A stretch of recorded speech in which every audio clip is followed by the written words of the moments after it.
दोस्तों आज के इस वीडियो के द्वारा ये जो मेरे पास में इन्वर्टर है, इस इन्वर्टर का लोड टेस्टिंग करने वाले हैं। और लोड टेस्टिंग करने के लिए ये जो मेरे पास में हीटर है, इसका इस्तेमाल करेंगे। मतलब कि ये जो हीटर है, इसको पूरा का पूरा इस इन्वर्टर पे कनेक्ट करेंगे। उसके बाद देखेंगे कि जो हमारा इन्वर्टर है, वो इन्वर्टर इस हीटर के लोड को रन करवा पाता है कि नहीं कर पाता है। फिलहाल के टाइम पे जो मेरे पास में इन्वर्टर है, इस इन्वर्टर को ईस्टमैन कंपनी के द्वारा बनाया गया है और इस इन्वर्टर का रेटिंग है 1000 VA। 1000 VA का जो इन्वर्टर होता है, उस पे हम 750 वाट के लोड को कनेक्ट कर सकते हैं। वैसे तो जो मेरे पास में इन्वर्टर है, इस इन्वर्टर को हम सोलर PCU कहते हैं। सोलर PCU इसलिए कहा जाता है क्योंकि इसके साथ में हम सोलर पैनल के वायर को भी कनेक्ट कर सकते हैं और सोलर पैनल के पावर सप्लाई को भी डायरेक्टली कंट्रोल कर सकते हैं। तो फिलहाल के टाइम पे हम इसको इन्वर्टर ही कहते चलेंगे और पूरा चीज़ों को समझेंगे। तो लोड टेस्टिंग करने से पहले ये जो मेरे पास में इन्वर्टर है, इस इन्वर्टर का कुछ बेसिक डिटेल हम समझ लेते हैं। तो सबसे पहले आप ये समझ लीजिए कि ये जो मेरे पास में इन्वर्टर है, ये इन्वर्टर मेरा साइन वेव टेक्नोलॉजी पे वर्क करता है। यदि आपका इन्वर्टर साइन वेव टेक्नोलॉजी पे वर्क करता है, तो इन्वर्टर के साथ में जो भी लोड कनेक्ट किया जाएगा, उस लोड का जो इफिशिएंसी होता है, वो बहुत ही अच्छा खासा होता है। इसके बाद ये जो मेरे पास में इन्वर्टर है, इस इन्वर्टर के डिस्प्ले में आपको हर एक इन्फॉर्मेशन मिल जाता है जो भी आपको रिक्वायरमेंट है। जैसे कि आपका बैटरी कितना % चार्ज है, लोड कितना % कनेक्ट किया गया है, आपका आउटपुट वोल्टेज कितना है, फ्रीक्वेंसी कितना है, हर एक डिटेल आपको यहाँ पे देखने को मिल जाता है। इसके बाद यहाँ पे कुछ इंडिकेशन लैंप दिया गया है, जिसके द्वारा हमें ये पता चलता है कि जो हमारा इन्वर्टर है, इस इन्वर्टर को हम किस प्रकार से इस्तेमाल कर रहे हैं। जैसे कि इस इन्वर्टर को आप यूपीएस मोड या फिर नॉर्मल इन्वर्टर के जैसे भी इस्तेमाल कर सकते हो। यदि आपको यूपीएस मोड में चलाना है, तो सिंपली ये वाला जो बटन है, इसको प्रेस कर दीजिए। इसको प्रेस करने के बाद यहाँ पे एक इंडिकेशन लैंप ग्लो हो जाएगा। इसका मतलब ये है कि आपका जो इन्वर्टर है, वो इन्वर्टर अब यूपीएस के जैसे वर्क करेगा। इसके बाद इस इन्वर्टर के साथ में आप कौन से टाइप का बैटरी कनेक्ट कर रहे हो, उसका भी आप यहाँ पे सिलेक्शन कर सकते हो। सिलेक्शन करने के लिए यहाँ पे बटन दिया गया है, इसके द्वारा आप सिलेक्शन कर लीजिएगा। इस इन्वर्टर को चालू बंद करने के लिए पावर बटन दिया गया है। इसके बाद यहाँ पे बूस्ट चार्जिंग का भी ऑप्शन दिया गया है, यानी कि आपका जो बैटरी है, उस बैटरी को यदि आप फास्ट चार्जिंग करना चाहते हो, तो यहाँ पे सिंपली आपको बूस्ट चार्जिंग को इनेबल करना होता है। इसके बाद आपको यहाँ पे एक और इंडिकेशन मिल जाता है, जिसके द्वारा आप ये सिलेक्शन कर सकते हो कि आपका जो बैटरी है, उस बैटरी को आप किस प्रकार से चार्ज करना चाहते हो, ग्रिड पावर सप्लाई या फिर आपके सोलर पैनल के द्वारा। यदि आप चाहते हो कि आपका जो बैटरी है, वो बैटरी केवल सोलर पैनल के द्वारा चार्ज हो, तो आप यहाँ पे डीजी मोड सेलेक्ट कर सकते हो।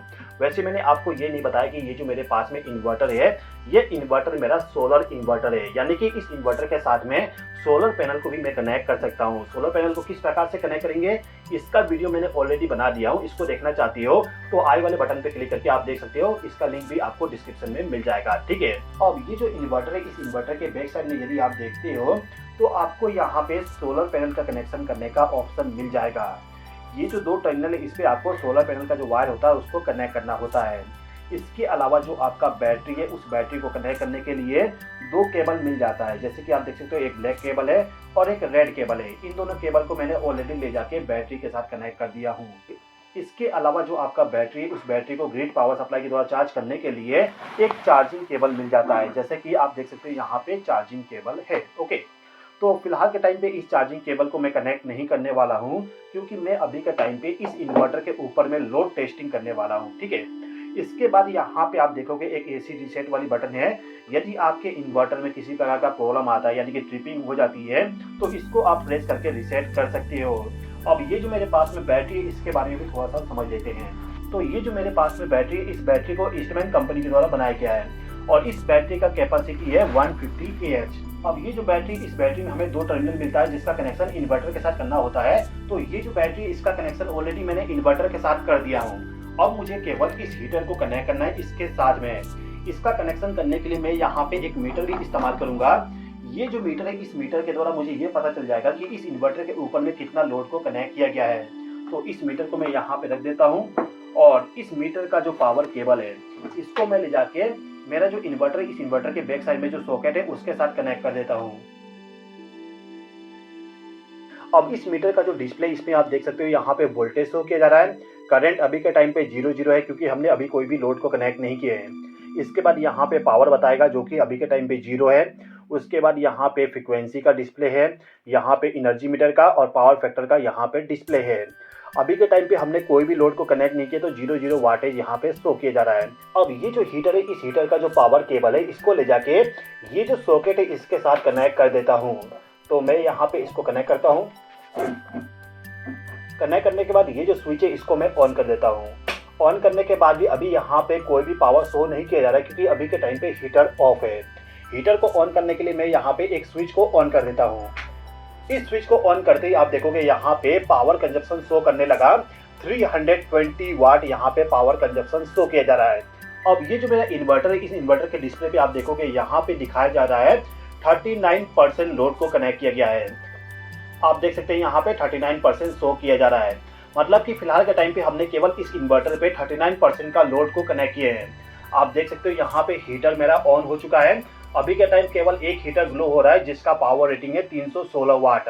316 वाट का लोड पूरा अच्छे तरीके से इन्वर्टर पे वर्क कर रहा है। अब ये जो दूसरा हीटिंग एलिमेंट है इसको भी मैं ऑन कर देता हूँ।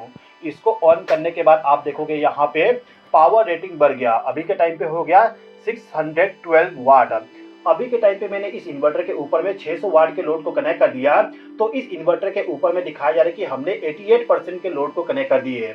आप यहाँ पे देखिए 88% शो किया जा रहा है। तो दोस्तों जैसे कि आपने देखा, ये जो मेरे पास में हैवी लोड वाली हीटर है, इस हीटर को डायरेक्टली मैंने इस इन्वर्टर के साथ में कनेक्ट कर दिया। मतलब कि 600 वाट के लोड को कनेक्ट करने के बाद इस इन्वर्टर पे केवल 88%, यहाँ पे देख लेते हैं 88% का लोड कनेक्ट किया गया है। अभी चाहूँ तो मैं और भी लोड को कनेक्ट कर सकता हूँ, जैसे कि यहाँ पे 89% है, मैं इसको 100% तक लेके जा सकता हूँ। लेकिन किसी भी इन्वर्टर पे आप कभी भी 100% लोड को कनेक्ट मत करिएगा, यदि आप चाहते हो कि आपका जो इन्वर्टर है वो इन्वर्टर आपका लॉन्ग टाइम तक चले। ठीक है, तो फिलहाल के टाइम पे केवल ये समझिए, यदि आपके घर में 700 वाट से कम लोड है तो उस कंडीशन में आप इस इन्वर्टर को बाय कर सकते हो।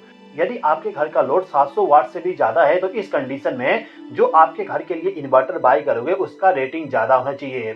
दोस्तों एक चीज़ हमेशा ध्यान दीजिएगा, जो इन्वर्टर होता है उस इन्वर्टर का रेटिंग हम सेलेक्ट करते हैं कि हमारे घर में कितना लोड कनेक्ट किया जाएगा। इसके अलावा जो हम बैटरी का सिलेक्शन करते हैं, बैटरी का सिलेक्शन करने के टाइम पे हम ये देखते हैं कि जो हमारा बैटरी है उसके द्वारा हमें कितना बैकअप चाहिए। जितना ज़्यादा बैटरी का कैपेसिटी बढ़ाओगे उतना ज़्यादा आपको बैकअप मिलेगा।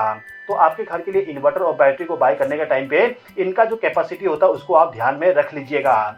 दोस्तों यदि आप ईस्टमैन कंपनी का इन्वर्टर और बैटरी बाय करना चाहते हो तो इसका लिंक मैं आपको डिस्क्रिप्शन में प्रोवाइड कर दूंगा। इसके अलावा जो स्क्रीन पे नंबर दिया गया है उस पर भी आप कॉल करके पूरा इंक्वायरी कर सकते हो। आई होप कि आपको ये वीडियो पसंद आया होगा। वीडियो पसंद आया तो लाइक कर दीजिए, चैनल पर रहे तो सब्सक्राइब भी कर लीजिएगा। इस वीडियो को देखने के लिए धन्यवाद।